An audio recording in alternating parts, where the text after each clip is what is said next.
These are parts 3 and 4 of The Evil Grand Duchess Has a Secret Life. You can find parts 1 and 2 links in the pinned comment and description. Hey everyone! I've created a new channel to explore even more amazing stories, which will also serve as a backup channel. I love to have you all in joining me on this new adventure. Channel link is in the description. Now back to the recap.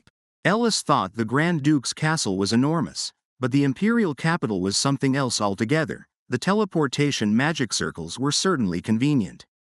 It didn't even take a day to transport all these people. I had no idea I would be here on such short notice, she thought. A few hours ago, the Grand Duke had told her, something inconvenient has come up, and I must ask for your understanding. My love, if it's okay with you, we might have to depart for the imperial capital today.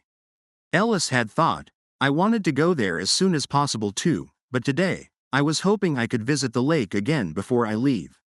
The Duke had continued, the Crown Prince seems to have come up with something rather inconvenient, just because it's his birthday. Then he had added, the other time you mentioned you would cheer for me, no matter whom I'm up against. Ellis had replied, of course, I will always be on your side. The Duke had said, I see, that is good to know.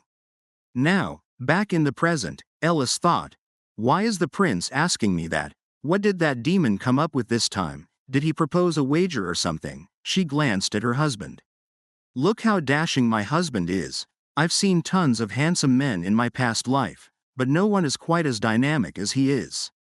Lucas welcomed them. Ellis thought, he looks just like a prince from a fairy tale. Is that the perk he gets for being the male lead? The Duke stated, I didn't expect to see you again so soon. Lucas replied, nor did I.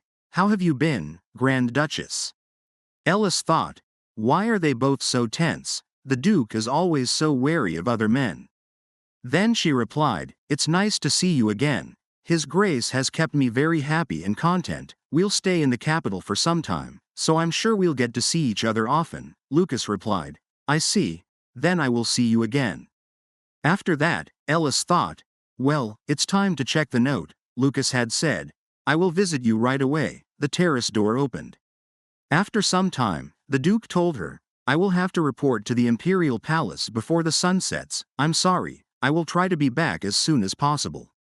And Melis, you are to serve the Grand Duchess with the same courtesy and respect you show me. Do you understand?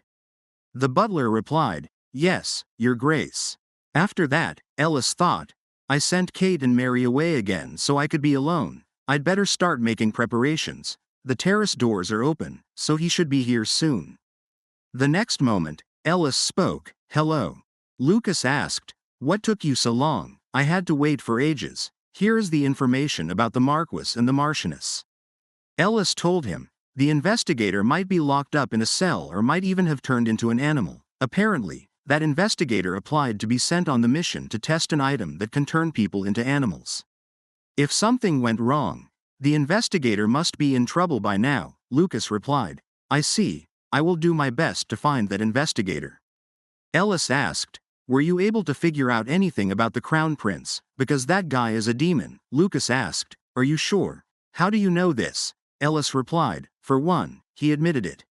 Lucas told her, then perhaps your whole thing has something to do with their objective. Are you aware of the different competitions between the knights and mages?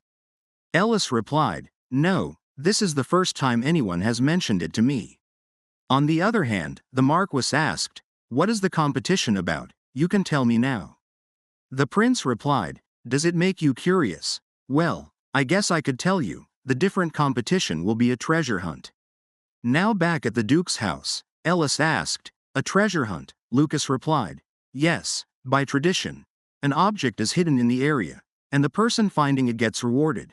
But the Crown Prince claimed that the traditional rules are not any fun. So he changed some rules. He wants the noble ladies, married and young, to participate. The noble ladies will now have to join the treasure hunt with the help of knights and mages. The problem is that the ladies themselves are the treasure to be captured. Ellis asked, do you mean to say he is offering people to serve as the reward of the hunt? Lucas said, yes, any lady captured by a hunter must attend the banquet as his partner. Ellis thought, so that's why the Duke seemed so anxious. He probably went to the imperial palace to request my exclusion from the treasure hunt. Then she spoke, but it doesn't sound that bad. I don't know what the crown prince is scheming, but it's only a matter of choosing partners for the banquet. Then she thought, the Duke certainly won't take this lightly, but I can use the treasure hunt as an excuse to go wherever I want, so it works in my favor. Who knows, I might get lucky enough to find and rescue other investigators. Lucas told her, you should not take the crown prince lightly until we can figure out what he is scheming. Demons are far more cunning and vile than they seem. Ellis thought, but that guy seemed rather slow. Then she said, shouldn't we be getting a move on? Why the long face? What did you struggle with while practicing for your own? I will focus on that problem and help you with it. You can tell me. Lucas replied, the instructions say I am to help a woman make sounds by touching her body. I have to put my hand into her dress and caress her between her legs. Once I do that, she is supposed to make moaning sounds and the script is full of instructions like that. I don't know what I am expected to do. Ellis thought, it's hardly a surprise that the script is full of scenes like that. It was written for an adult flick, so there are quite a number of nude scenes. And at least a good half of them involve the male and female leads. Then she asked, have you ever been in love before? Lucas replied, no. Ellis asked, can you get it erect at all? You know what I'm talking about. Then she thought, what is that reaction? Why won't he say anything? Lucas replied, I don't know, I've never tried before. Ellis thought, some people just can't keep their urges in control, but there are those who have to make an effort for it. Then she said, fine, but we need to check this because it is really important. Well, let's see it. Go on, pull your pants down. Then she thought, I never knew I would have to pull his pants down either. Lucas asked, is this enough? Ellis told him, no, you will have to take off your underwear as well. Ellis thought, wow, now that is what the body of the male lead in a rated story should be like. He's got a whole train down there. Then she spoke, I need to see if you can get it erect or not, so now try to focus on your senses. Then she grabbed the train. Ellis thought, why do I feel as if I'm harassing an innocent boy? Well, at least he's not complaining. Then she commented, you know, maybe angels don't have the capability to love at all. Lucas replied, I'm not an angel, I'm just an agent. I lived in the real world for 12 years before I died, and only then did I become a resident of the upper realm. Ellis asked, doesn't that mean you were human? Then why wouldn't you know any of this if you were human? Lucas replied, no one tried to teach me or attempt anything like this where I used to live. I lived in a monastery. Ellis thought, this guy doesn't even seem to have any love desire at all. Then she said, bad, you won't be able to seduce the female lead if you can't get it hard. No woman would fall for someone who can't do a man's job, and those lines you memorized won't do you any good anymore. It's all over. Lucas asked, I can't give up just yet. There must be a way. You are skilled at so many things. Can't you figure out something? Ellis asked. Then will you do anything for it? Lucas replied, yes, I will. Ellis thought, I managed to make him want it for himself, but how should I teach someone who has no love desire at all? I'm sure he has never touched the body of a woman before. Maybe I should start by making sure he doesn't feel guilty about touching a woman's body, and once that is done, I'll arouse his curiosity. Lucas asked, what are you trying to do? Ellis replied, don't try to think about anything. Restraining yourself from temptation won't do you any good right now. Lucas responded, fine, I'll try. So, what's next? Ellis told him, once you've cleared your mind, try to feel a woman's body without holding any prejudice. Half the people in the world are women, and you came into this world through the body of a woman as well. So there's no reason why you should feel guilty about touching a woman's body. Now start with my hands and arms, and focus on your senses. Pretend you're writing an observation report, and try to feel how a woman's body is different from a man's. Lucas told her, your hands are tiny. Ellis replied, my hands are not small. I would say your hands are big. Then she thought, he's being so careful that it makes me feel ticklish. Then she spoke, you can touch me elsewhere as well. Lucas started touching her body and commented, your body is really soft. Are all women like you? Ellis replied, of course not. My body happens to be particularly soft. Lucas thought, what is this? Her body feels so hot. No, wait, am I the one getting hot? I feel thirsty. Ellis told him, you did it, look there. Lucas thought, what? Then he asked, this feels somewhat uncomfortable. Ellis replied, it should return to its usual state if you just leave it alone, but since we don't have much time, I'll help you out. I've never really offered to do this for anyone. I'm giving you special treatment since this is your first time in 500 years. Lucas thought, what is happening? Why isn't she stopping? What happens next? But should I make her stop? I think, no, don't stop, I think I want it more. After that, Ellis asked, did it feel that good? Lucas replied, what is going on? Ellis said, are you all right? Lucas replied, I am fine now. Ellis said, that's good to know. Anyway, congratulations, you got over the hurdle, so you can finally get a move on. Shall we call it a day? I know what you're struggling with now, so I'll try to come up with a way to help you.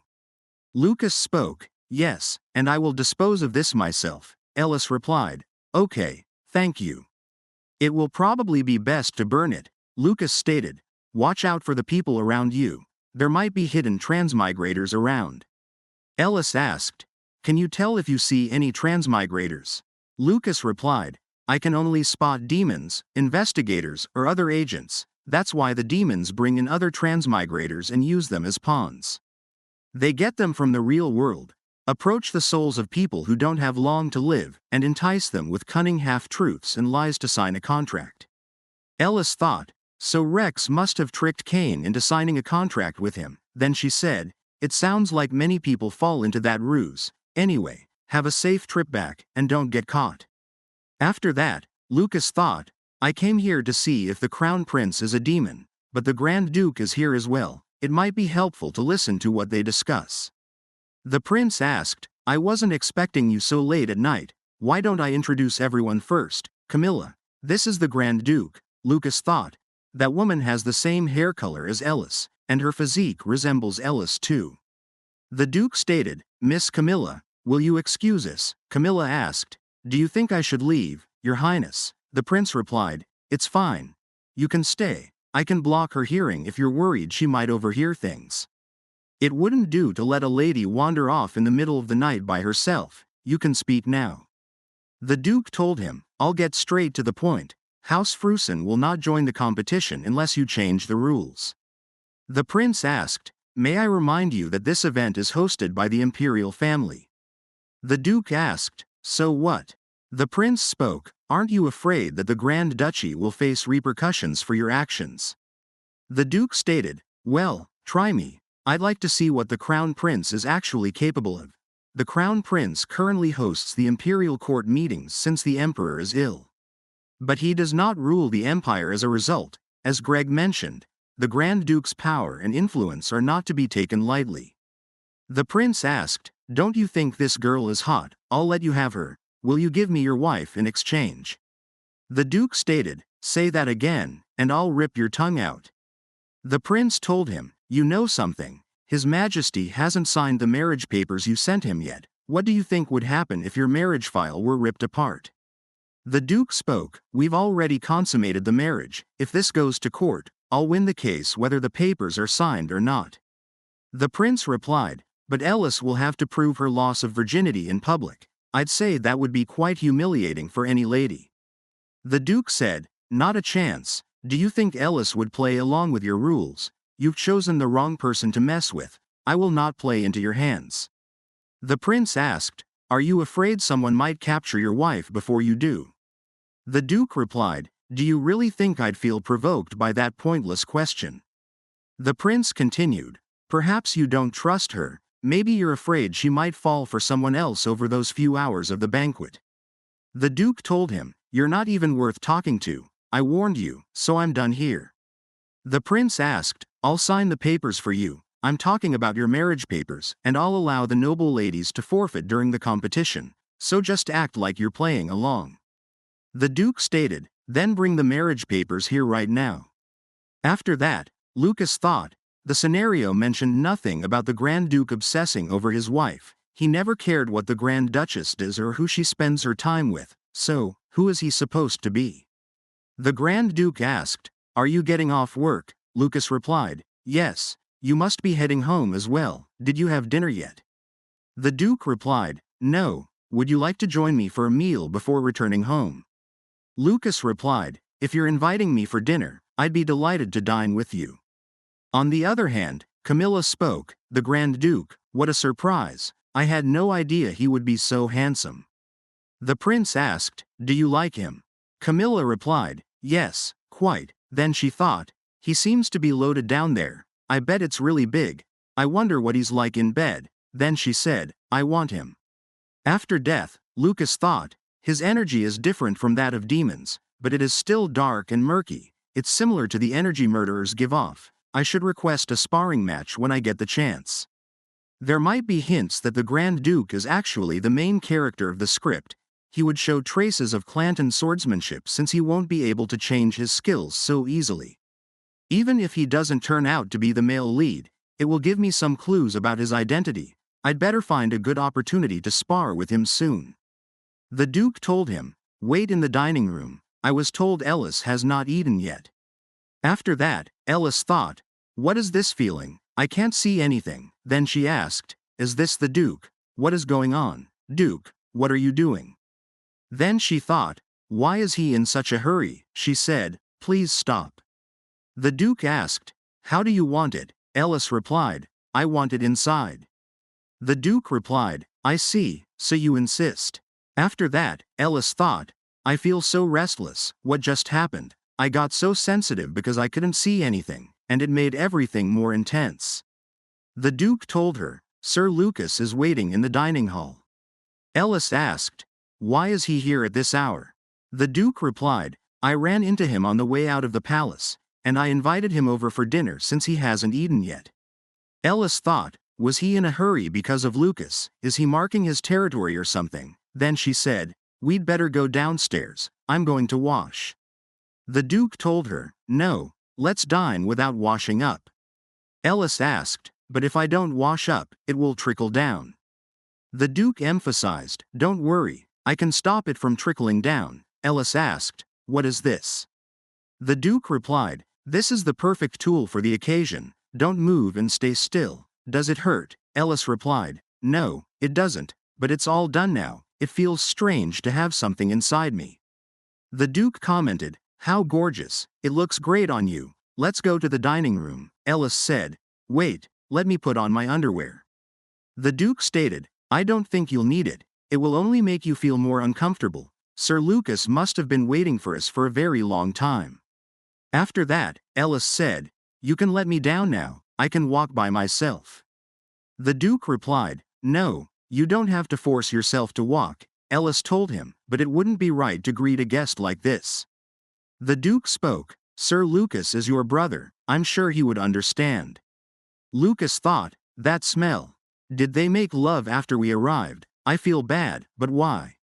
The Grand Duke was never this possessive in the original script, and I don't know what kind of problems his change might cause. Any changes could sabotage my perfect record of completing my missions.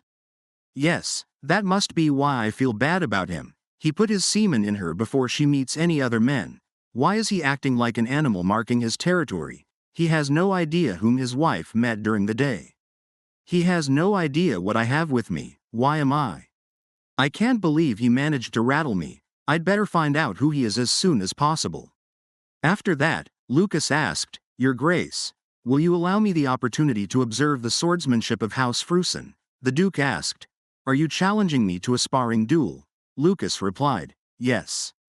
Ellis spoke, that sounds exciting, I want to try it too. I would love to spar, but I would have to learn how to use a sword first, of course. The Duke asked, do you really want to learn swordsmanship? Ellis replied, yes. Is it a bad idea? The Duke told her, no, it's not, but I'm just worried you might get hurt. Ellis replied, I can try to be careful. Lucas asked, how are you going to learn swordsmanship when you barely have any muscles in your arms? The Duke told him, that was harsh of you. Then he asked Ellis, how would you feel about learning something other than swordsmanship? Ellis replied, well, if you say so, I guess I have no choice since both of you feel the same way about it. Then she thought, I feel like I could master the sword though. Lucas gave me information about the Clantons, and my father is a renowned mage. So that means the original Ellis might have some kind of talent too. Considering Mary's impressive physical abilities, I probably have some ability of my own as well. Anyway, I managed to calm those two down. I'm sure Lucas has his reasons for requesting a sparring duel, but why be so aggressive about it? We wouldn't be able to meet if the Duke is hostile towards him. He knows this, so why aggravate the Duke?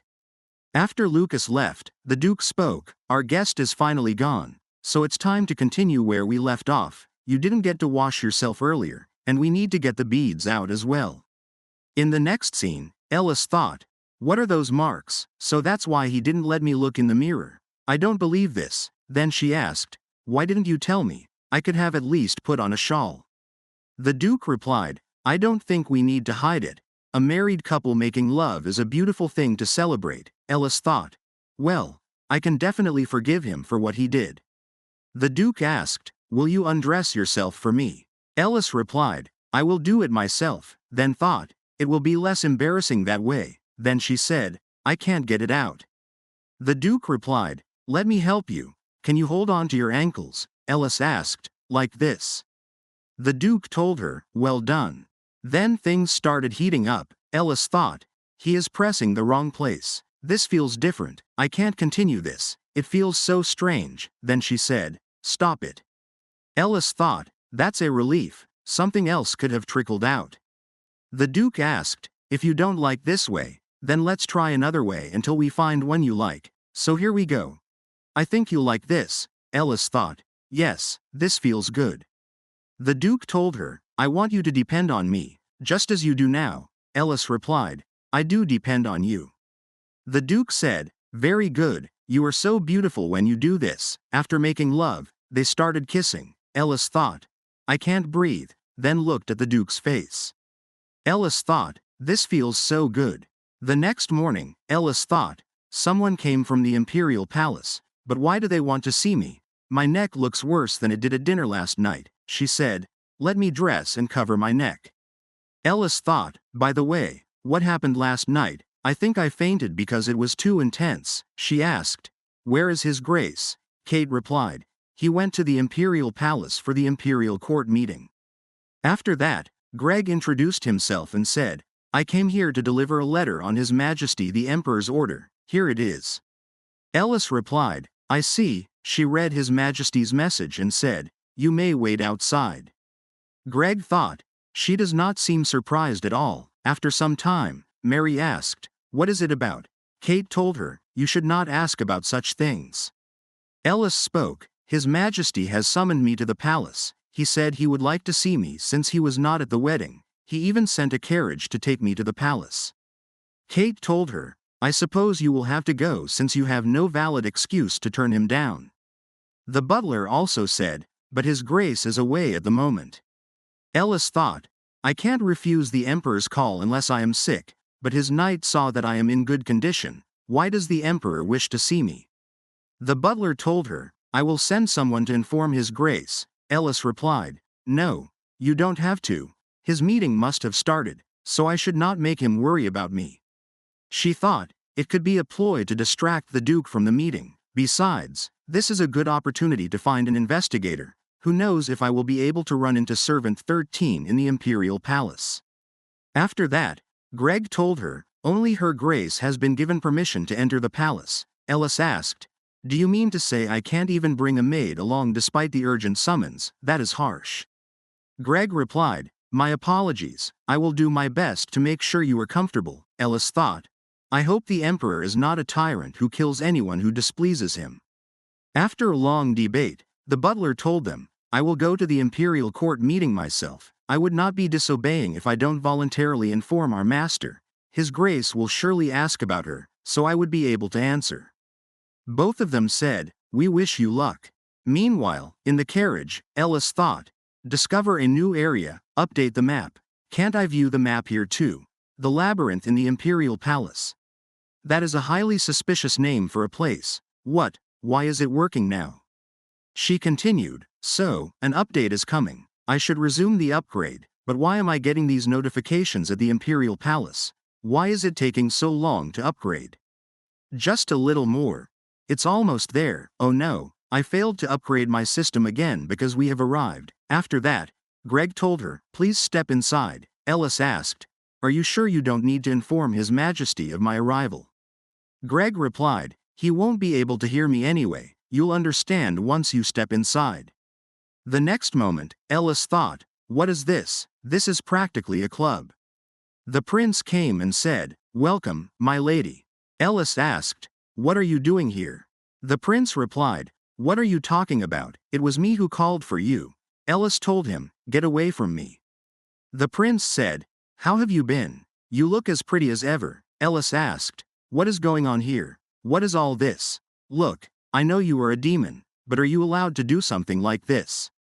The prince told her, apparently, there are many loopholes in this universe. I didn't even have to use my power. What would you like to drink? Don't worry about anything, just drink. I didn't poison your drink. Ellis replied, I have to get home sober. The prince said, don't worry, you'll sober up the moment you step out of this palace. Ellis replied, then get me wine, not whiskey.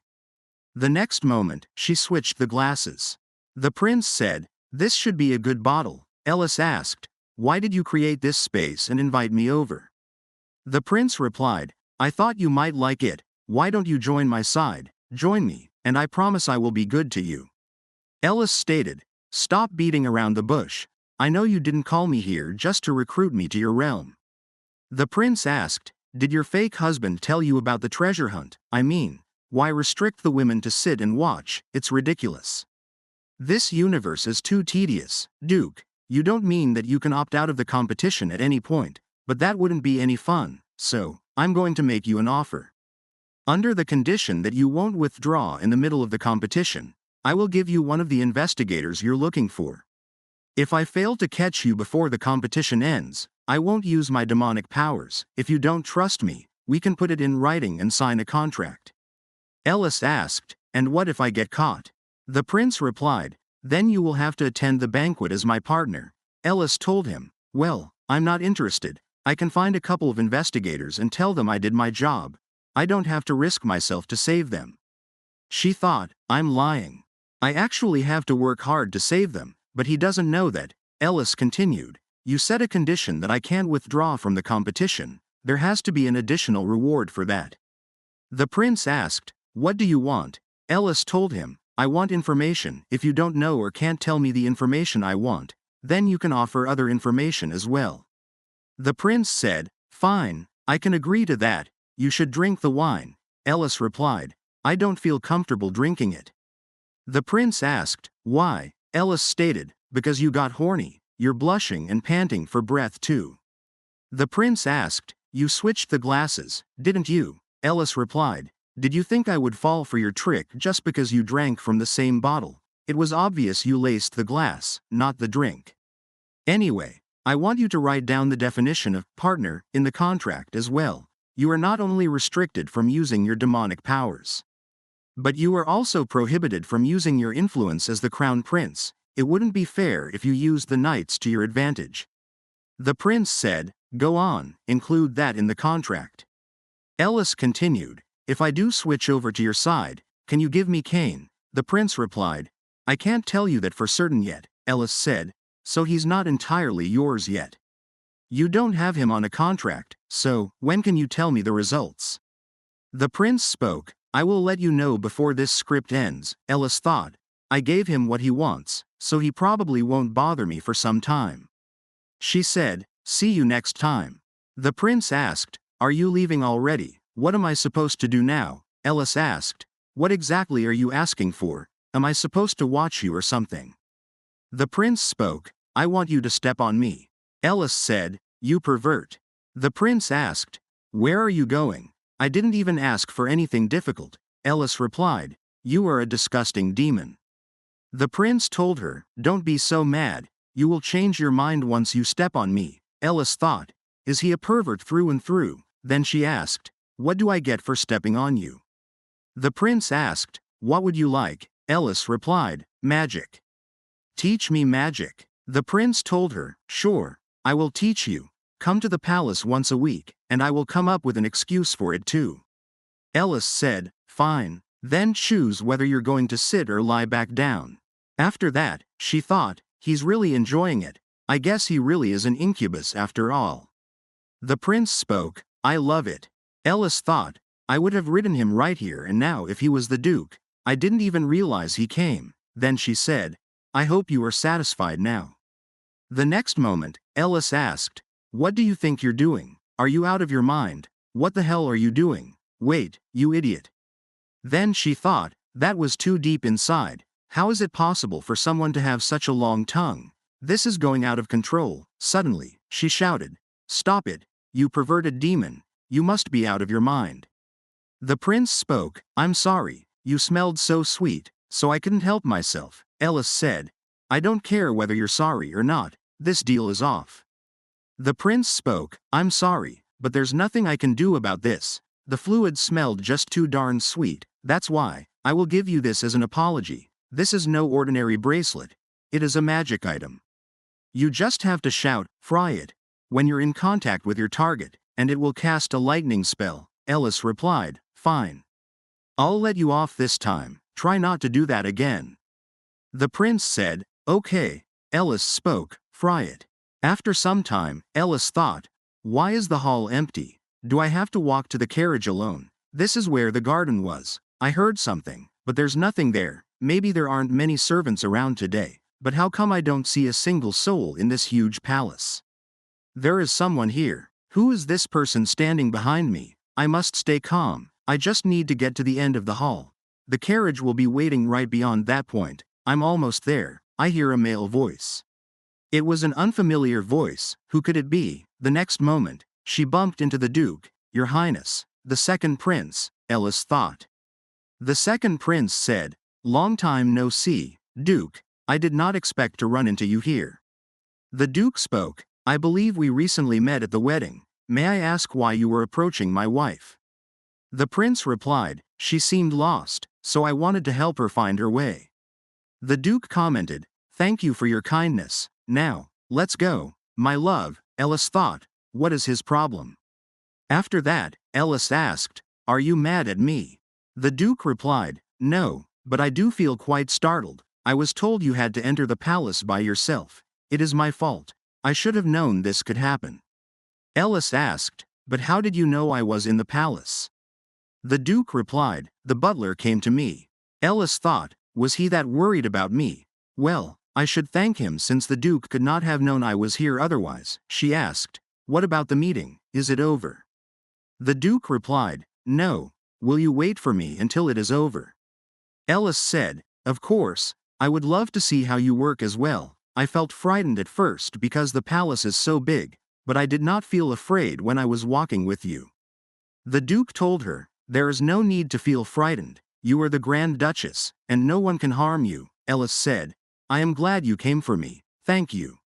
Next scene. Schumann introduced himself. Ellis thought, as in the Captain of the Knights, I remember he was quite an important character in the script. There are many important characters in this palace, including the second imperial prince. Schumann spoke, I have heard much about you, but I did not think I would see you here. Ellis thought, it seems like he heard all the bad things about me. Is that his impression of me? Then she replied, I have heard much about you as well. I know you are not doing that simply to give your knights a hard time. After all, rumors are often exaggerated for the worse. The Duke stated, I did not know you took any interest in him. My love, Schumann told him, that is not what she said. Now we should return to the meeting. The Duke said, I can't leave Ellis by herself. Schumann asked, why are you acting like this? Ellis asked, but we can't go home if the meeting does not end. The Duke replied, that is fine. I am sure they will decide on something. Ellis spoke, no, you should attend the meeting. Then, let's go to a popular restaurant in the capital and have lunch together. The Duke said, okay, then I will be right back. After that, Ellis thought, it is warm. I don't think I will be able to forget what happened in the corridor. Honestly, I felt terrified back there, but I felt so safe in his arms. Schumann thought, Ellis, she is an infamous lady for many reasons. When she turned 5, the Marquis remarried a widow who had a 7-year-old son. As Ellis became a teenager, the Marquis did not send her to the academy, claiming she had no talent. Instead, the Marquis sent Lucas, the son of his second wife, yet, Ellis became infamous at the academy for her notoriously vile actions. The Clanton Manor started receiving a lot of letters after Lucas entered the academy, mostly sent by ladies who were in love with Lucas. Then one day, a girl came to the academy and found every lady who had sent Lucas a letter. She poured magic potions on them to make their bodies stink with odor. After that, Ellis was captured and brought back to the Clanton estate by the Marquis, but only after she had harmed more than 20 students. However, her vicious actions and the rumors about them did not stop there. Ellis never stopped terrorizing any ladies who expressed their interest in Lucas, because Lucas was always popular with the ladies. Lucas was no different. Until recently, he always went straight back to his estate whenever he received a letter from his sister. He was punished too often for leaving his area of operation, so I tried hard to persuade him, but he never listened. They may not be biologically related, but they are still siblings nonetheless. They must not be allowed to court each other. But rumors about their relationship started spreading. After Lucas turned down every lady who expressed her feelings for him, the Marquis soon started looking for suitors for Ellis to quell the rumors. Many nobles asked for her hand in marriage upon hearing about the size of the dowry, but the situation quickly settled once the Grand Duke decided to compete against them. The Grand Duke gave the Marquis substantial profits, several times more than the dowry itself, and so Ellis became a fruition, emerging as the second most influential lady in the empire. She is one lucky woman, but I did not think the Duke would cherish her so much. Likewise, the Grand Duchess seems to like her husband as well, such that she would even finish the tea the Duke served her. I mean, the Duke is infamous for his talent of turning premium tea leaves into pure waste. She either has no taste buds at all or loves her husband so much that she would even drink the tea for his sake. After that, Lucas came and said, "I would like to take leave tomorrow, and I need your signature, Captain." Schumann asked, "You didn't write down a reason for taking leave." Lucas replied, "It is personal. I hope you understand." Schumann said, "Sure. Specifying a reason is not necessary. Anyway, you may not have noticed, but your sister is here. I just thought you might want to say hello to her." Lucas said, "I did not expect to see you here." Schumann told them, "Why don't I give you some space?" After that, Ellis asked, "Did you know I was here, or are you just here by chance?" Lucas replied, "I knew you were here, but I did not think Schumann would leave us." "There you go." Ellis asked, "Did you find someone who could be an investigator?" Lucas replied, "Yes. To be precise, I found an animal, a pigeon. I saw a pigeon that kept knocking on my window, and I felt the energy of the middle realm from it. I set a trap, so I might be able to catch it in a few days. I can heal it back to health as long as it survives." Ellis emphasized, "Then let me know when you find the pigeon. By the way, I had something to ask you. My boss told me demons are bound and can't do anything without consent. Are there any exceptions to that rule?" Lucas replied, "Well, that has been the case for demons losing control, due to an inappropriate contract or because they were being controlled by a more powerful demon." Ellis thought, "But Rex is in a contract with Cain, so Cain might have gone nuts before he killed himself, but he was never a lustful person, he never even dated anybody." Then she asked, "If I have a special ability, can that make a demon lose control and cause him to behave erratically? That stupid demon said I smell sweet and kept trying to grope me." Lucas said, "I smell several different flowers in your scent. It feels like there's a sweet scent coming from your legs." Suddenly, a person came. Ellis hid Lucas under her clothes. Lucas thought, "What the hell is this?" The knight spoke, "Please forgive me, Your Grace, I am Owen." Ellis asked, "I see. Are you here to see the captain?" Owen replied, "Yes, but it seems like he is not at his desk. I will come back sometime later." Then Lucas spoke, "I do smell a fragrance between your legs. It is just like the pregnancy of your body, but it smells more intense. It also has the power to arouse others." Ellis asked, "Does that mean you feel aroused after smelling me down there?" "Well, that is probably all we can find out for now. Let's discuss this again next time." Then she thought, "So, he has finally learned to respond to the female body. Then he should have no problem following the script now. Besides, we will soon rescue the investigator who might know something about the ring as well. This is great." On the other hand, one of the nobles spoke, Any reaction to the 17th item? If there is no objection, let's move on. This is the 18th and final item on the agenda. Her Majesty, the Empress, wishes to secure a budget for expanding the detached residence. The Duke stated, House Frusen will foot the bill. Will 5 million gold be enough? A nobleman replied, she has only requested 1.5 million. The Grand Duke said, then assign all of it to House Frusen. So, are we done here? The nobleman replied, yes, that concludes all the items on the agenda. The next moment, someone commented, the Grand Duke seems to be in a rush. Another replied, I was told the Grand Duchess is in the palace. The nobleman asked, why would he be in a rush to meet his own wife? You all know the Grand Duke is not one to act like that. Meanwhile, Ellis said, please let me down. The Duke replied, no, take a nap in my arms, just until we get to the carriage. Ellis told him, I feel embarrassed. The Duke emphasized, I told you that you have nothing to worry about, now lean on me. The nobles opened the door and then quickly closed it. One of them asked, what was that? Another noble replied, they are newlyweds, after all. After that, the Duke asked, did you get to meet the Emperor? Ellis replied, no, I did not. I came to the palace to meet him, but he must have suddenly felt unwell. His Highness, the Crown Prince, met me on His Majesty's behalf. He even gave me this bracelet as a way of saying sorry. The Duke stated, next time, I will join you if His Majesty summons you again. Next scene. Ellis thought, is that father and mother? How should I greet them? Then she said, hello. Ellis thought, are they so indifferent about their daughter, that they would simply ignore her when they meet her on the streets? I guess there was nothing special about having parents after all. I was starved and beaten when I was little, and every time it happened, I imagined my parents showing up and saving me from my misery. I wanted to believe they had lost me due to an accident. But obviously, that never happened. I had to run away in order to survive. I thought I would be loved if I ever had parents, but I guess not all parents love their children. In a way, I am glad. That shattered the fantasies I held about something I never had. I should avoid my parents if possible. Why did they even come to this place today? The Duke asked, are you all right? Ellis thought, why does this feel so familiar? I remember going through something like this before. My foster father once came to the set and caused a scene. Then Cain called the police and stood by my side, without saying anything, because he was the only one who knew about my past. Cain, what kind of deal did you strike with the devil?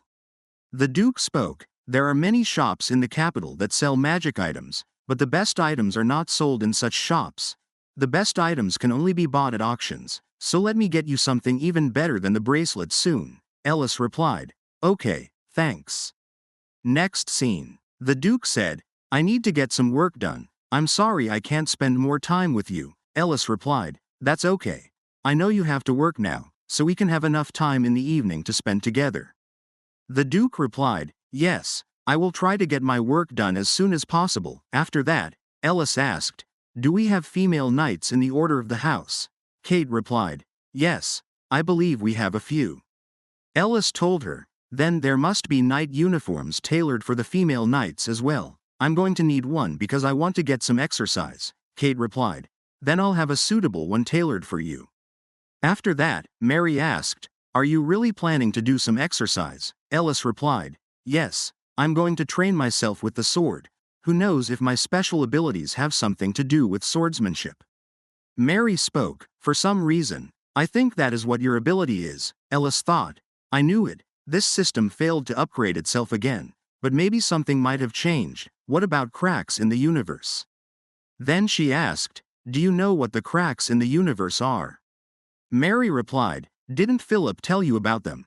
Cracks start appearing in the script's universe when the story drifts away from the plot. Because you are not following the story, it will cease to exist. If there are too many cracks, the universe will break down. It's not a major issue for the outside, but it will spell doom for all the characters in that story. Ellis asked, then that means cracks are really bad. Will we be in danger if the universe breaks down? Mary replied, they are very hard to fix, and no, we can simply return to the middle realm, but we will have to write all kinds of apology letters and be given demerits as well. Ellis told her, by the way, I have good news. I think we found the investigator. Actually, Lucas found him. A pigeon kept knocking on his window for some time, so let's see what happens next. At night, Ellis asked, "Are you done with your work?" The Duke replied, "Did I keep you waiting? I will quickly wash myself so you won't have to wait for too long." Ellis thought, he must have rushed through his work, maybe I'll tease him a little. The Duke told her, "Please don't fall asleep yet." After that, Ellis thought, it seems like he is really looking forward to it. He startled me when we first met, but the Duke has never disappointed me in bed. Yes, I like that. After some time, the Duke came back, and things got heated again. When they were about to kiss, a knight's voice interrupted. "I apologize, Your Grace, but this requires your immediate attention." The Duke asked, "What is it?" Ellis thought, this is taking him a while. I hope he's not going to break the door. The Duke came back. Ellis asked, "Are you needed, or not?" The Duke replied, "I'm really sorry." Ellis told him, "I'll stay awake and wait for you. You'll be back soon, won't you?" The Duke spoke, "Of course, I'll be right back." Ellis thought, I think this is the first time I've ever waved to someone, hoping they'd be back soon. Maybe I'm starting to see him as my family, but what could be so urgent that he needed to be called in the middle of the night? The next moment, she asked, "You startled me." Lucas told her, "We have a problem." Ellis asked, "Why did you have to appear out of nowhere like this? What is going on?" Lucas replied, "Do you remember I said I set a trap to catch the investigator, who turned into a pigeon? I caught quite a number of pigeons with that trap, but the problem is, the pigeons I caught were all sold to a poultry seller." Ellis asked, "But how did that happen?" Lucas replied, "Apparently, the Marquis found the trap. It seems like they instructed the servant to get rid of it, while I was away from the manor." Ellis said, "That does not sound good. They will probably be cooked and eaten. Then we should quickly look for the pigeons. By the way, was it you who called the Duke out?" Lucas replied, "Yes, he will be out for about 3 hours. The Duke chose a mage to hire as your protector during the games. She's the only high-level mage who also happens to be a female. I made sure she would go missing, and the report would reach the Duke through his knights. The registration for the games ends tomorrow, so he will do everything to find her." Ellis asked, "So you abducted and locked the mage up, didn't you?" Lucas replied, "I had no choice." Ellis told him, "I understand." "Well done, so how do we get there?" Lucas replied, "Forgive me. We are heading straight to the commercial district." Next scene. Lucas said, "You can let go now." Ellis replied, "We didn't have to get airborne so fast. You scared me to death." "I have a fear of things like bungee jumping," Lucas said. "I'll remember that for next time." Ellis told him, "Anyway, I'll try the map. There he is. That yellow dot is the investigator. He must be in the building right in front of us. Look, there are the pigeons. We have to rush. They won't be alive much longer if we don't hurry." Chef asked, "What's this about?" "This is the entrance to the kitchen." The next moment, Lucas said, "Let's get inside." The other chefs exclaimed, "What are you guys doing here?" Suddenly, all the pigeons started flying everywhere. They literally destroyed the kitchen. Ellis told them, "I'm sorry. Here is the compensation. Use it to repair all the damages." The chef thought, this is more than our annual sales. Lucas said, "I grabbed the investigator who turned into a pigeon." After some time, Ellis said, "The pigeon is really calm. It seems like we got the investigator. We just have to figure out a way to turn him back into human form, but we can work on that later. We don't have much time right now." Lucas asked, "What's the matter?" Ellis replied, "Look at that mess. You did a good job." Lucas replied, "You were quite the mess yourself." Suddenly, Ellis pushed him away. Lucas asked, "What?" Ellis said, "We can check the pigeon later. We have to go to the top of the building right now." The next moment, Ellis said, "It's the Duke. I think he's on his way back to the manor. Take me to the manor first. I'll be in big trouble if I don't get there before the Duke does." Lucas thought, did she push my hand away because she saw the Duke on that side? Then she probably didn't mean to do it. That's a relief. Wait, really, why do I feel this way? After some time, Ellis said, "Thank you for bringing me back." Lucas replied, "I will keep the pigeon in hiding, so come to Clanton Manor tomorrow. I'm sure the Duke won't stop you if you tell him you're visiting your parents." Ellis said, Okay, I'll see you tomorrow. After that, she hid her clothes under the bed, then she thought, is he back already? The Duke came in and asked, what is this? Ellis thought, why did he have to come in while I'm kneeling on the floor in my lingerie? It almost looks like the Duke punished me, or that I have a fetish. I have to come up with an excuse. The Duke asked, what are you doing? The floor is cold, Ellis replied. I was just praying. I prayed that you would return home safe. The Duke asked, aren't you coming to bed? Ellis replied, it's bedtime. The Duke continued, then let me wash myself up. Ellis asked, but you already washed yourself earlier. The Duke replied, I'm all covered in sweat. I don't want to touch you with my dirty hands. My love, let's go to the bath together. Next scene. Ellis told him, I took your clothes off. Suddenly, the Duke grabbed her, and they started kissing. Ellis said, Duke, I'm still in my lingerie. The Duke replied, no problem, it's time to release yourself. Ellis thought, why is he doing that already? Then she told him, it feels strange. The Duke asked, what do you mean? Ellis replied, I mean, the water is getting inside, so you can stop. The Duke stated, then let me seal you so you don't feel discomfort. Both of them looked at each other, and then things got heated. Ellis thought, I'm all full of water because of what he did earlier. Then she said, please stop. The Duke asked, are you uncomfortable? Then let's go. I think you feel good in bed. You once told me that you were falling in love with me. Ellis thought, I remember I said that at the Illusion Lake. The Duke stated, I also feel the same way. I love you so much that I can't keep myself away from you. Ellis said, Duke, you have to stop. After that, she asked, can I go somewhere tomorrow? I want to see my father. The Duke replied, of course you can, but I won't be able to join you tomorrow. Ellis said, that's fine, I'll just say hello and come right back. Then she thought, the investigator who turned into a pigeon should be able to tell me more about the rank. He might know what the gray dot on this map means, then I'll finally find out who the Duke really is. Next scene. Ellis's mother asked, what are you doing here? Her father said, greetings, Your Grace, the Duchess, what brings you to our house? Lucas stated, I invited her. I thought you might want to see her. I didn't tell you in advance because I wanted it to be a surprise, but it seems like you were planning to go out. Ellis thought, I wonder how they feel about Lucas, who invited their daughter back, when they neglected her for his sake. Lucas continued, I apologize, I should have known. Well, you should get going. I'll show the Duchess around.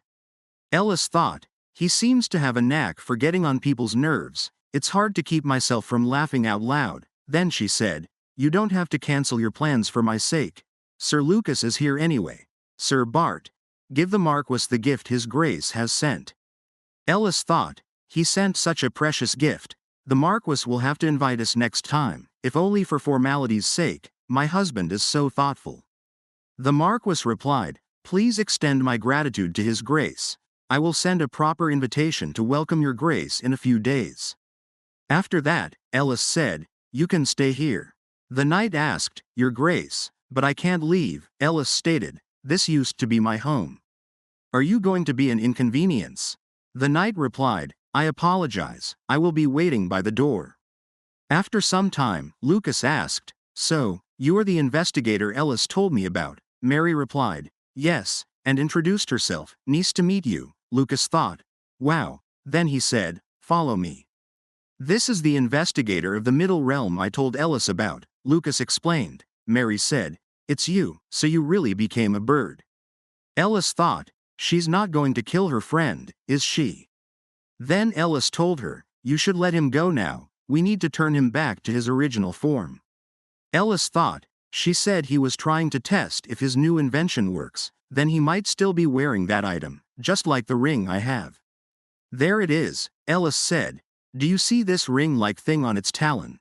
I guess that's what we have to activate, but it's not working. Then she thought, maybe it only responds to its owner, just like my ring. Then she said, I guess we have no choice. Coon, you can handle some pain. Sorry about this, Mary said. I hope she's not trying to break his neck. Lucas replied, I can fix him up as long as he doesn't die on the spot. Ellis said, finally, you managed to touch it. The next moment, the investigator of the Middle Realm, Kun, was back in his original form. Kun said, "Thank you for helping me out," then introduced himself. Ellis thought, "I finally found another investigator. Does that mean I only have 2 more left to find?" After that, Kun said, "Isn't the agent supposed to play the role of the Grand Duke?" Lucas replied, "There was a complication," then told him the details. Kun asked, "Then where is the male lead of the immoral lover now? Were you able to find him?" Ellis replied, "Maybe he simply vanished, just like how the story changed to accommodate its characters." Kun told her, "No, lead characters are different from supporting characters. They are the center of this universe, so the story doesn't start at all if they are not around. That means the male lead must be somewhere inside this script. He was probably moved into another character." Ellis thought, "Lucas seems to be suspecting Duke as well. That's all the more reason why I should find out what this ring is." Then she asked, "Did you make this as well?" Kun replied, "No, it was probably developed by another department, but I know a lot about items in general, so you can ask me if you have any questions." Ellis asked, "Do you know what the gray dots are? See, there's one right outside the door. Are they demons?" Kun replied, "No, not really. The system can't tell whether a character is a demon or not. A tiny item like that can't distinguish whether someone is a demon or not, but that doesn't mean a character represented by a gray dot isn't a demon. Gray dots show characters who are different from the original setting of the story. They are unidentified beings who are not registered in the system." Ellis thought, "Then Duke might not be a demon after all." Lucas asked, "Do you know anything about the knight standing outside the door?" Ellis replied, "Not really, but he nearly killed me by accident. His blade snapped in the middle of a spar." Lucas said, "Whether it was an accident or not, we don't know who he is. That makes him potentially dangerous. Were there any characters marked in gray other than the knight outside the door?"